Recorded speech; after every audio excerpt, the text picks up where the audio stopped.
7h21 sur Europe 1, l'édito sport de Virginie Fulpin. Bonjour Virginie. Bonjour Mathieu, bonjour à tous.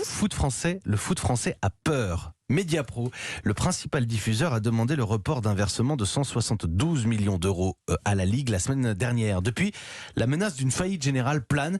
Pour vous, le pari est déjà perdu et il faut penser à la suite plutôt que de se rejeter la responsabilité du fiasco. Regardons les choses en face, froidement. Qui va s'abonner à la chaîne Téléfoot en ce moment ? Personne. C'est quand même compliqué de décider de débourser 25 € par mois pour une chaîne qui pourrait disparaître à court ou moyen terme. Parce que c'est de ça dont on parle. Depuis une semaine, on sait que Mediapro ne peut pas payer sa deuxième traite. Le groupe a réclamé un délai et demande même à négocier le prix à la baisse avec la Ligue. Donc la menace de faillite, elle est bien là. Et si personne ne s'abonne, c'est fini. Mediapro a besoin de 3,5 millions d'abonnés, en gros, pour que son modèle soit rentable. Là, il y en a que 500 000 au mieux. Et ça va donc pas s'arranger. On peut retourner le problème dans tous les sens. Le pari est déjà perdu, c'est trop tard. Quand la confiance est entamée à ce point entre une chaîne et son public potentiel, on va dans le mur.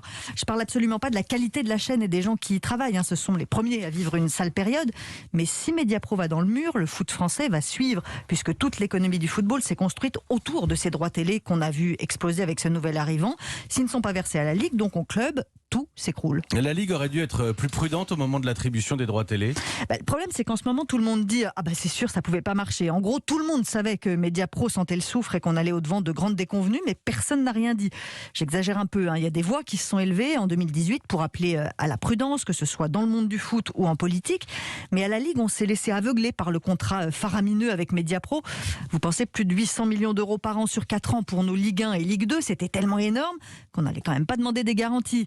Alors aujourd'hui, chacun rejette la faute sur l'autre puisque la gouvernance de la Ligue a changé.